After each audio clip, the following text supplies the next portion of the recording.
Assalamualaikum warahmatullahi wabarakatuh. Waalaikumsalam warahmatullahi wabarakatuh. Alhamdulillah. Alhamdulillahilladzi at'amana wa saqana wa ja'alna minal muslimin. Alhamdulillahilladzi hamdan katsiran thayyiban mubarakan fihi kama yuhibbu rabbuna wa yarda. Wa asyhadu an la ilaha illallah wahdahu la syarika lah. Wa asyhadu anna Muhammadan 'abduhu wa rasuluhu la nabiyya wa la rasula ba'dah. Allahumma shalli wa sallim wa barik alaihi wa ala alihi wa sahbihi wa man sara ala nahjihi wa man iktafa atharuhu ila yaumiddin. Amma ba'du. Ya ayyuhalladzina amanu kutiba 'alaikumus shiyamu kama kutiba 'alal ladzina min qablikum la'allakum tattaqun. Man qama wa man shama ramadhana imanan wa ihtisaban ghufira lahu ma taqaddama min dhanbihi. Shadaqallahul 'azim. Wa sadaqa rasuluhu wa nabiyuhu wa habibuhul karim. Wa nahnu ala dhalika minasy syahidin wasyakirin walhamdulillahi rabbil alamin. Bapak Ibu jamaah salat Isya dan tarawih Masjid Jami Al-Barakah, wabil khusus kepada DKM dan pengurus masjid yang namanya tidak bisa kami sebut satu persatu, yang insya Allah tidak mengurangi rasa hormat kami kepada Bapak Ibu semua. Pada kesempatan kali ini kami diamanahkan oleh pengurus ataupun panitia untuk menyampaikan kulibas kuliah 15 menit. Jadi kulibas. Kalau kultum kuliah 7 menit. Kalau 30 menit kutiku kuliah 30 menit, yaitu tentang tema menjadi penolong agama Allah Subhanahu wa ta'ala. Sebelum kami sharing tentang apa sih maksud daripada menjadi penolong agama Allah Subhanahu wa ta'ala, kami ingin memberikan bridging ataupun mukadimah bahwasanya ayat-ayat Al-Quran yang insya Allah setiap hari ketika kita membaca dan tilawah itu dari sisi jelas dan tidaknya ada muhkamat dan ada mutasyabihat. Apakah itu ayat muhkamat? Ayat-ayat yang tidak perlu ditafsirkan. Begitu kita membaca, tahu terjemahannya, faham. Minhu ayatun muhkamatun hunna umul kitab wa ukhra mutasyabihat. Yang kedua adalah ayat mutasyabihat. Ayat yang di dalam memahaminya tidak bisa letterlek, tidak bisa secara literasi, tapi membutuhkan pemahaman dan penafsiran oleh ulama-ulama yang memang memiliki kapasitas yang kompatibel dan seterusnya. Di antaranya adalah kalimat kunu ansarallah. Wahai orang-orang yang beriman, jadilah kalian penolong agama Allah Subhanahu wa ta'ala. Kalau kita memahami ayat ini hanya sekedar covernya saja atau terjemah harfiah, dijamin gagal paham. Jangankan kita Bapak Ibu yang dirahmati Allah, para sahabat pun pernah gagal paham. Wabil khusus tentang ahkam siyam, ayat-ayat yang membicarakan tentang puasa dan hukum-hukumnya. Ketika Allah Subhanahu wa ta'ala berfirman, ya, hatta yatabayyana lakumul khaytul abyadu minal khaytil aswadi minal fajr. Kalian itu diperbolehkan makan minum, bahkan kumpul sama keluarga yang sudah punya pasangan, Pak, ya. Yang belum punya pasangan harus memperbanyak istighfar dulu, karena dengan istighfar itu akan didatangkan jodoh. Sudah sebagaimana firman Allah dalam surah Nuh. Ayat ini secara harfiah bisa kita artikan kalian itu boleh makan minum atau yang mencampuri keluarga sampai jelas kepada kalian mana benang putih dari benang hitam, ya sampai terbit fajar. Ketika mendengarkan ayat ini, para sahabat langsung malam harinya itu lucu-lucu. Ada yang kakinya sebelah kanan diikat benang putih, sebelah kanan diikat benang hitam. Ada yang di bantalnya sebelah kanan ditaruh benang putih, di sebelah kiri ditaruh benang hitam. Ketika dia bisa melihat mana benang hitam dan mana benang putih, itulah batasan puasa. Itulah awal waktu puasa. Tapi ternyata sudah azan subuh, ya, benang putih dan benang hitam tak kunjung kelihatan Bapak Ibu yang dirahmati Allah. Kenapa? Karena saat itu belum ada listrik. Lampu petromak aja wallahu a'lam, Mbak. Jangan-jangan sebagian sahabat itu memang nggak pakai lampu, ya, apalagi di gurun pasir di padang Sahara. Akhirnya sahabat keesokan harinya berbondong-bondong tanya kepada Rasulullah, ya Rasulullah, ini bagaimana? Sudah azan subuh, benang putih, benang hitam belum kelihatan. Rasulullah ketawa, ya, sampai rahangnya itu kelihatan. Wahai para sahabat sekalian, yang dimaksud firman Allah itu adalah batasan puasa itu adalah, ya, ketika malam hari sudah berganti siang hari. Ketika malam hari, yaitu dari mulai maghrib sampai fajar ataupun azan subuh, itulah benang hitam. Itulah kalian diperbolehkan makan minum. Ya, setelah azan subuh dan menjelang maghrib, itulah benang putih. Ternyata benang putih, benang hitam itu adalah siang dan malam. Maka dari itu kemarin ada video yang sempat viral yang masih dalam ayat yang sama, yang bunyinya adalah wa aqimus shiyama ilal lail. Secara bahasa itu artinya adalah kalian itu, wahai orang-orang mukmin yang sedang puasa, harus menyempurnakan puasa sampai malam. Kira-kira malam itu maghrib atau isya, Pak? Isya, ya kan? Nah, dalam video tersebut, ya, itu disampaikan selama ini kita salah, karena kita itu suka mendahulukan buka alias takjil. Betul atau betul, Bapak Ibu? Ya. Selama ini kita salah katanya, karena kita mendahulukan buka alias takjil. Padahal dalam Al-Quran disebutkan wa aqimus shiyama ilal lail, puasa itu sampai malam. Bayangin, Pak, gagal paham. Kenapa? Karena memahami sesuai dengan, ya, pemahamannya sesuai dengan perasaannya. Maka dari itu memahami ayat mutasyabihat, kita harus melihat bagaimana ulama-ulama yang memang ahli di bidangnya itu menafsirkan. Ternyata yang dimaksud, ya, puasa itu harus sampai malam. Yang dimaksud adalah maghrib. Lengkapilah, sempurnakan puasa itu sampai malam, maksudnya sampai apa? Sampai maghrib. Nah, sekarang kita masuk kepada tema. Lalu apa maksud jadilah kalian penolong-penolong agama Allah? Bapak Ibu yang dirahmati Allah Subhanahu wa taala. Ayat ini kalau kita pahami secara harfiah, bagaimana mungkin Allah itu butuh pertolongan? Sedangkan Allah itu memiliki sifat as-samad.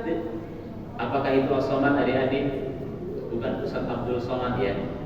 As-samad itu artinya Allah itu adalah zat di mana semua makhluk bergantung kepada Allah Subhanahu wa taala, dan Allah tidak bergantung kepada siapapun dari makhluknya. Bagaimana mungkin Allah yang as-samad tadi itu butuh pertolongan? Ya, butuh bantuan, apalagi dari kita makhluknya yang dhaif, yang la haula wala quwata illa billah, yang tidak punya daya dan upaya kecuali atas kehendak dan izin Allah Subhanahu wa taala. Ternyata para ulama menafsirkan jadilah kalian penolong agama Allah itu adalah lakukanlah apa yang Allah perintahkan, ikutilah ajaran Nabi Muhammad, ya, percayalah kepada Muhammad dan ajarannya serta amalkanlah. Apabila perintah lakukan, apabila larangan tinggalkan. Ternyata itu sebagaimana sabda Rasulullah Shallallahu Alaihi Wasallam dalam riwayat Ibnu Abbas, ihfazillaha yahfazka, jagalah Allah, niscaya Allah akan menjagamu. Mana mungkin Allah butuh bantuan kita untuk menjaga Bapak Ibu yang dirahmati Allah. Lalu apa yang dimaksud jagalah Allah? Yang dimaksud jagalah, indahkanlah perintah-perintah, ya Allah, ajaran-ajaran Rasulullah Shallallahu Alaihi Wasallam. Bapak Ibu yang dirahmati Allah Subhanahu Wa Taala, dalam surah As-Saff ayat 14, ya, ternyata menjadi penolong agama Allah, perintah untuk menjadi penolong agama Allah itu bukan hanya terjadi pada kaum Nabi Muhammad, tapi terjadi pada kaum-kaum sebelum Nabi Muhammad, diantaranya adalah Nabi Isa ibnu Maryam. Ingat Bapak Ibu, khusus untuk Nabi Isa, ya, bukan ibnu fulan ataupun ibnu yang laki-laki, tapi ibnu Maryam. Isa bin Maryam, seperti itu Allah Subhanahu Wa Taala mencontohkan bagaimana menyebut Nabi Isa yang benar. Isa bin Maryam alaihissalam. Nabi Isa alaihissalam itu ketika posisinya sedang susah, ketika posisinya untuk menyampaikan risalah, ya, Islamiyah ataupun wahyu dari Allah Subhanahu Wa Taala kepada umatnya itu banyak rintangan dan tantangan. Akhirnya Nabi Isa bin Maryam mengatakan, ya, man ansari ilallah, wahai manusia, wahai umatku, siapakah yang akan menolongku, siapakah yang akan membantuku untuk menolong agamanya Allah Subhanahu Wa Taala. Kemudian kelompok as-sabiqun al-awwalun, akan tetapi khusus untuk umatnya Nabi Isa sebutannya bukan as-sabiqun al-awwalun tapi al-hawariyun. Qala al-hawariyun, ya, berkata para hawari. Apakah itu hawari? Orang-orang yang pertama, ya, mengikuti dan mempercayai ajaran Nabi Isa alaihissalam disebut hawariyun. Kalau jamak, kalau tunggal hawari, ya, yang jumlahnya dalam kitab tafsir disebutkan ada 12. Qala al-hawariyun nahnu ansarullah, wahai nabiku, wahai Nabi kita Isa bin Maryam, kami siap, ya, menjadi garda terdepan untuk membelamu dan menjadi penolong agama Allah Subhanahu Wa Taala.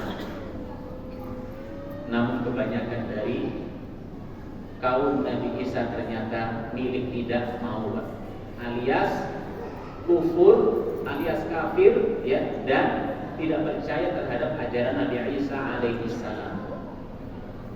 Akan tetapi di ujung ayat, di akhir ayat Allah Subhanahu Wa Taala, Allah Subhanahu Wa Taala, fa ayyadna alladziina aamanu 'alaa 'aduwwihim fa asbahu dhahirin. Meskipun jumlah Nabi Isa itu tidak begitu banyak, tapi di akhir perjuangan Nabi Isa Allah memenangkan, alias agama Allah itu tegak di muka bumi. Bapak Ibu yang dirahmati Allah Subhanahu Wa Taala, ini baru gambaran umum. Apakah itu Ansarullah atau menjadi penolong agamanya Allah Subhanahu Wa Taala? Lalu lebih detailnya lagi seperti apa? Allah Subhanahu Wa Taala dalam surah Al-Hajj ayat 40 sampai 41 berfirman, A'udzu billahi samii'il 'aliim minasyaitonir rajiim, wa la yansurannahu Allahu man yansuruh wa innahu laqawiyyun 'aziz. Allah pasti menolong orang yang menolong agamanya Allah. Sekali lagi, karena Allah di sini menggunakan redaksi takkid ataupun taukid. Allah menggunakan lam taukid dan nun taukid yang artinya benar-benar, pasti. Orang yang menginginkan pertolongan dari Allah, baik itu pertolongan dunia ataupun pertolongan akhirat, maka di antara kos yang harus kita keluarkan adalah kita harus rela dan siap serta menjadi garda terdepan di dalam menjadi penolong dan pembela agamanya Allah Subhanahu Wa Taala. Allah pasti akan menolong orang-orang yang menjadi penolongnya agamanya Allah Subhanahu Wa Taala, karena Allah Allah itu maha kuat dan maha perkasa. Ya. Kemudian Allah melanjutkan ayat yang ke-41. Wala yumakkinanna lahum fil ardh. Orang yang benar-benar akan menjadi penolong agamanya Allah nanti akan menjadi penguasa di muka bumi ini. Bapak Ibu yang dirahmati Allah, sekarang bukan dulu, Pak. Sekarang ini kita ya kaum muslimin, apakah menjadi penguasa? Atau yang menjadi penguasa itu bukan kaum muslimin menurut yang pandangan Bapak Ibu dan jamaah semua? Sekarang ini posisi umat Islam di dunia, apakah sebagai penguasa atau di bawah kekuasaan? Ya. Sekarang ini Bapak Ibu kita di bawah kekuasaan. Berarti kita tidak puasa saat ini. Dulu Pak, umat Islam itu berkuasa, berjaya, menjadi pemimpin di muka bumi ini turun. Apa itu turun? Berabad-abad. Bayangin Pak, silahkan nanti baca sejarah ya. Sampai keruntuhan Turki Utsmani hampir 1 abad yang lalu, yaitu tahun 1924, keruntuhan Turki Utsmani. Itulah akhir kejayaan Islam. Dan ternyata betul, 1 abad yang lalu Amerika itu Pak masih pada zaman kegelapan. Barat itu masih pada zaman kegelapan. Mereka belum memiliki teknologi, ya, belum memiliki kecanggihan seperti yang saat ini ada. Saat itu yang kuasa kita, Pak. Pertanyaannya, kenapa dulu kita mampu menguasai dunia itu berabad-abad? Jawabannya jelas. Karena saat itu kaum muslimin ya konsisten, istiqomah, ya benar-benar all out untuk menjadi penolong daripada agamanya Allah Subhanahu wa taala. Malakna hadhihi dunya quruna. Kita ini sudah menguasai dunia bukan hanya setahun, 2 tahun, 10 tahun, 20 tahun, tapi berabad-abad. Ternyata rahasianya Pak, karena mereka ya istiqomah dan benar-benar habis-habisan di dalam menjadi penolong agamanya Allah Subhanahu wa taala. Andai saja sejarah ini ingin terulang, maka kita harus menapak tilas ya apa yang sudah dilakukan orang-orang terdahulu. Karena pada hakikatnya hidup ini pengulangan sejarah sebagaimana yang dikatakan Allah Subhanahu wa taala dalam Al-Qur'an. Lalu aplikasinya bagaimana? Dalam ayat lain ataupun dalam kelanjutan ayat tadi Allah Subhanahu wa taala, orang-orang yang akan dimenangkan Allah di muka bumi, orang-orang mukmin, orang-orang muslim yang akan menjadi penguasa di muka bumi itu adalah yang pertama, aqamus shalah, mendirikan salat. Bapak Ibu yang dirahmati Allah. Ini adalah momentum yang tepat untuk mengupgrade ibadah kita. Waktu yang paling tepat ya untuk memperbaiki amaliyah ibadah kita. Ibarat orang mendaki gunung di bulan Ramadan ini, orang muslim ya kita semuanya ada di puncaknya. Setelah di puncak hanya ada 2 pilihan. Kita bertahan dengan segala rintangan dan ujian, atau kita turun, bahkan ada yang terjun bebas setelah Ramadan. Maka dari itu ini adalah momentum yang tempat yang terbaik ya untuk mengupgrade daripada ibadah kita menjadi lebih baik. Ini yang pertama, kita harus mendirikan sholat. Maka dari itu bapak-bapak khususnya, sholat fardu 5 waktu kalau bisa di masjid. Karena itu hikmahnya banyak, manfaatnya sangat banyak. Kalau dibahas nggak cukup sehari semalam. Dan bapak-bapak yang tidak mau sholat di masjid, ibu-ibu mohon disimak didengarkan. Ya, itu adalah bapak-bapak yang solehah karena sholatnya di rumah. Sepakat ibu-ibu? Ya. Maka dari itu Bapak Ibu yang dirahmati Allah, kita itu terkadang susah mendidik anak, ngajarin sholat, boro-boro tepat waktu. Karena memang kita belum menjadi model, belum menjadi bukta ataupun belum menjadi uswah, ya dan suri tauladan. Mengajari anak yang lebih tepat itu dengan contoh, bukan dengan ceramah. Karena kami pribadi memiliki anak-anak, banyak lagi anak kami. Ya. Maka dari itu kami mengambil kesimpulan ngajarin anak itu tidak usah pakai teori, tapi langsung pakai praktek. Seperti itu. Kemudian yang kedua, jika kita ingin menguasai kembali dunia ini, kita harus wa'atawuz zakat, rela dengan ikhlas membayar zakat. Apalagi sebentar lagi kita diwajibkan membayar zakat fitrah yang kadarnya hanya 3 kilo. Hanya 3 kilo Pak, karena itu setahun. Dan bagi yang sudah memiliki nisab terhadap hartanya, usahakan zakat malnya dikeluarkan juga, termasuk zakat profesi. Kemudian yang ketiga ataupun yang terakhir, sekaligus menutup agar kita bisa menjadi penguasa kembali di muka bumi ini, harus menegakkan amar ma'ruf dan nahi munkar. Wa amaru bil ma'rufi wa nahau 'anil munkar walillahi 'aqibatul umur. Bapak Ibu yang dirahmati Allah, ternyata ending daripada beribadah itu adalah amar ma'ruf nahi munkar. Orang yang belum bisa amar ma'ruf nahi munkar berarti hanya soleh untuk pribadinya, baik untuk pribadinya sendiri, namun belum bermanfaat bagi orang lain. Manfaat itu akan terasa manakala amar ma'ruf dan nahi munkar itu ditegakkan. Makanya tidak ada rintangan yang lebih berat daripada Nabi, para Rasul, termasuk para ulama yang sekarang ini juga masih ada, masih hidup di tengah-tengah kita, kecuali mereka yang beramar ma'ruf dan nahi munkar.